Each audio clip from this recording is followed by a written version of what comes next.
Let's make a movie together. So in this series, you and I are working together bit by bit to create a feature film story together. And make sure you watch until the end of this video and I will give you the instructions for the next step in this series. So first up, I'd like to apologize since the last video in this series came out about somewhere around a month ago. March has been quite a busy month with a number of projects and events going on simultaneously, so we've kind of been juggling that a bit lately. I'm back here now, and let's move forward with this series. To get a full description or summary of what has happened in this series so far, you can either go back and watch the previous videos, or I'll put all of the important parts down in the description below. One of the best parts of filmmaking is collaborating with others. So don't forget to subscribe to this channel so that you can stay up to date with what is happening, and better yet, you can help support the channel by sharing this series with your friends and family so that they can join in as well. So just like in previous videos, there are a lot of details to go through, so I do have all of my notes written down here that I'll be referring to throughout this video. So in this series, the previous video is where we roughly started to map out sequence 1 and 2. So I provided you with a summary of sequence 1, and I asked you to share ideas of what you think should happen in sequence 2. And for anyone who is new to this series, new to this experiment,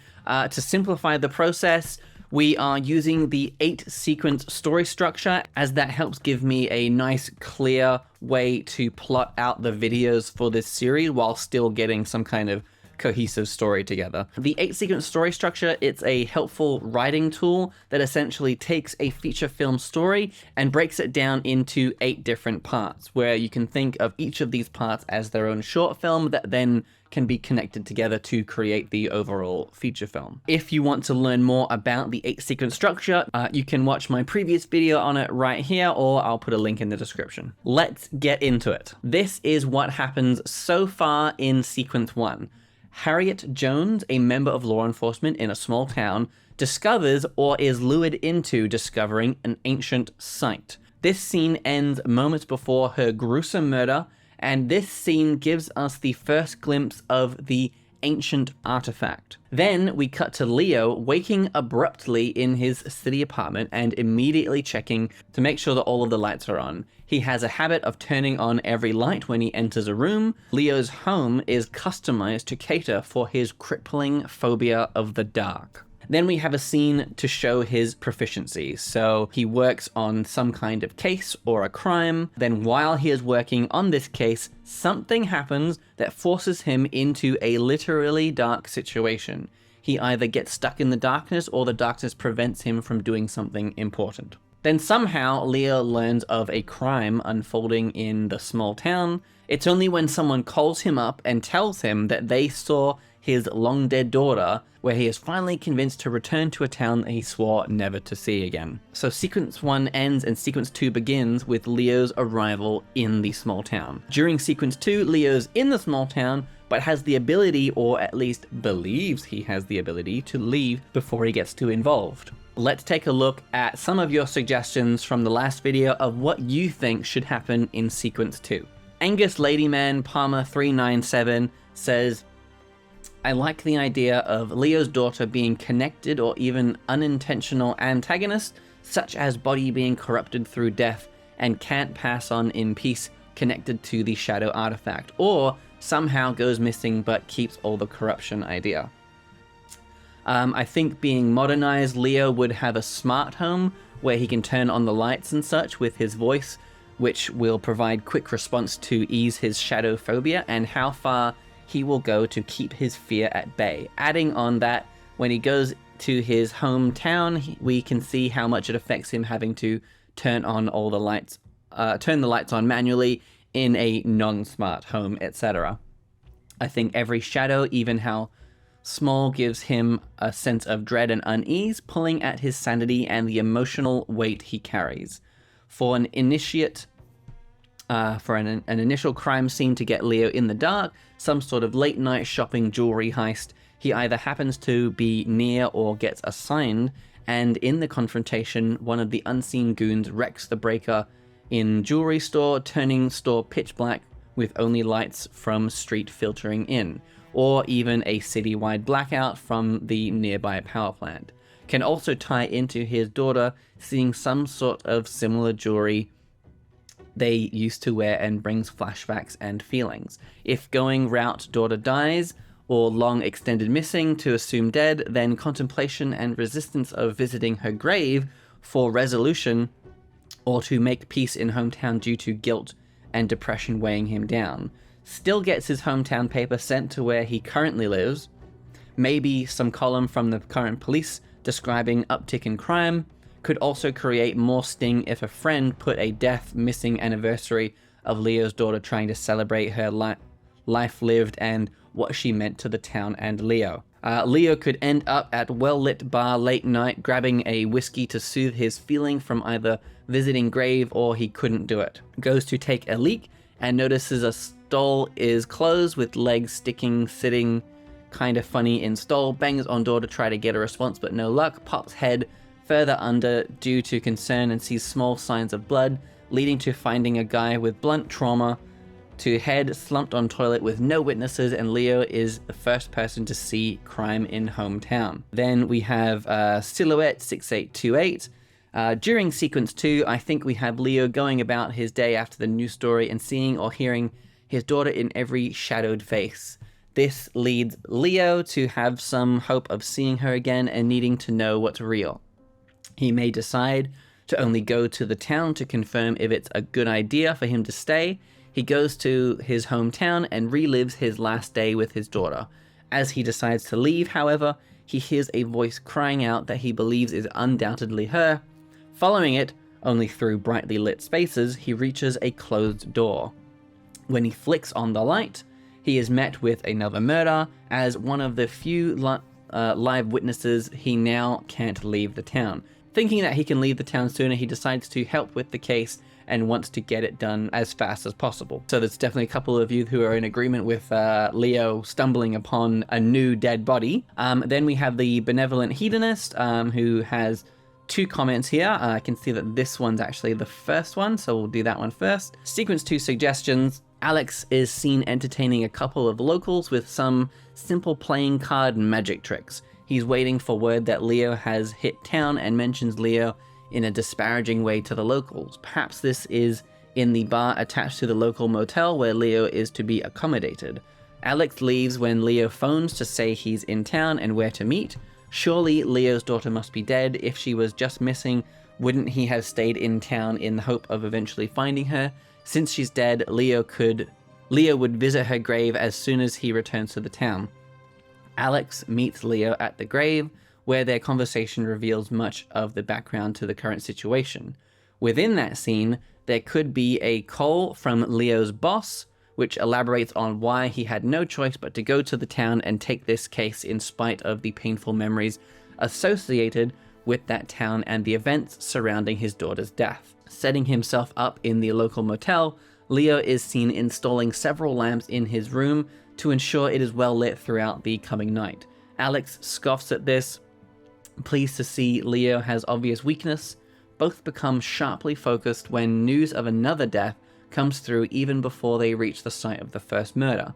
Leo sends Alex to secure the new crime scene and continues alone to the first site, which Alex has already seen, of course. Leo enters the home of the first victim, still during daylight, but the power is out and he finds himself using his phone and or a torch to help him navigate the dim interior. The handheld light creates erratic shadows on the walls and ceilings.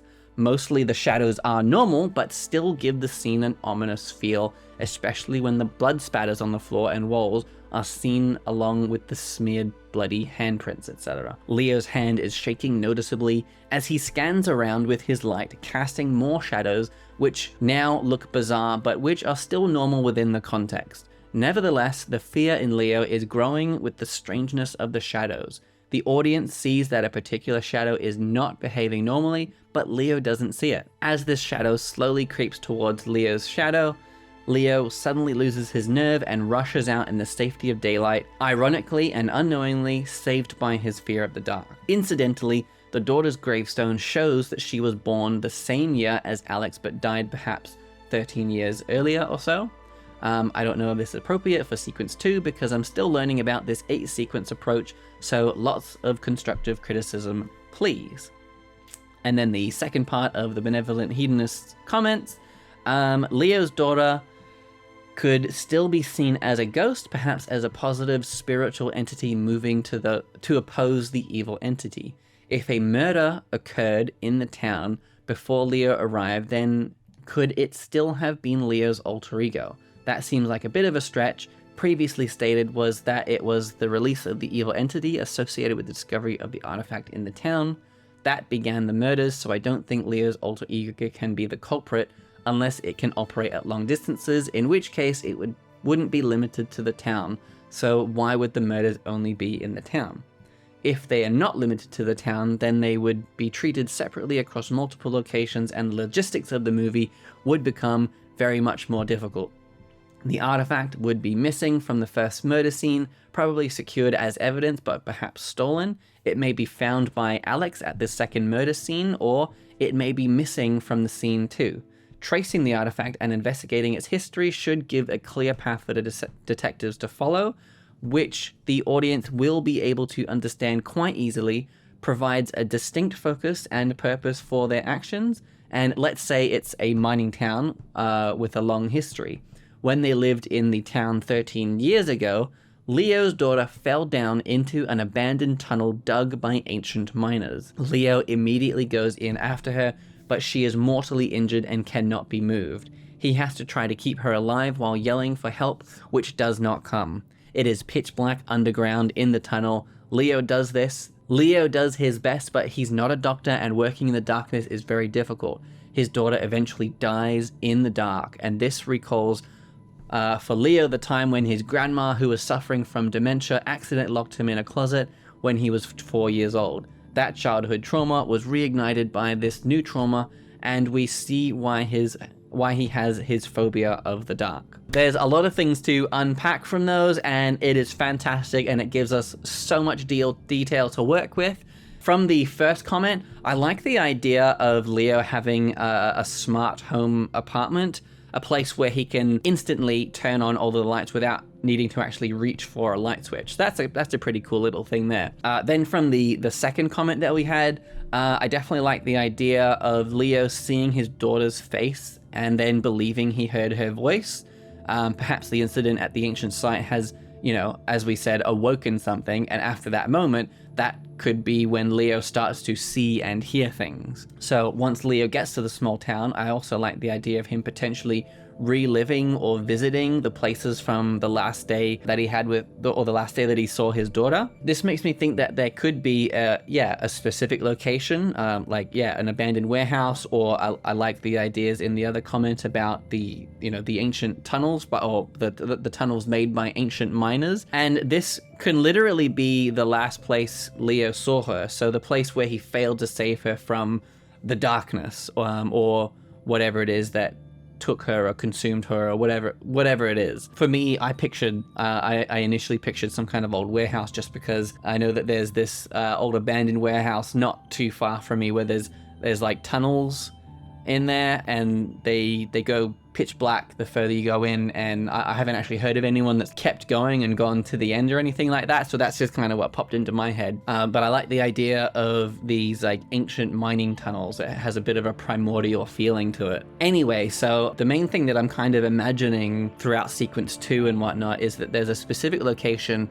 and something sort of near town where Leo is particularly afraid of entering. I think it would also be kind of cool if somehow this location is visible from nearly anywhere that you are in town. So perhaps there's like a hill in the distance, and that's where the ancient mine is, or that's where the warehouse is, or that's where the graveyard is, or that's where, something. So like pretty much no matter where Leo goes in the town, it's very easy for him to see the place that he's afraid of going. So the other part of the comment I think is pretty great. Leo stumbles upon or finds a horrible scene of a murder and is now forbidden by law from leaving the town. So Leo finding a new body and being locked into the situation feels like a pretty natural ending for sequence 2. Throughout sequence 2, Leo and Alex begin their relationship. It starts with them not really liking each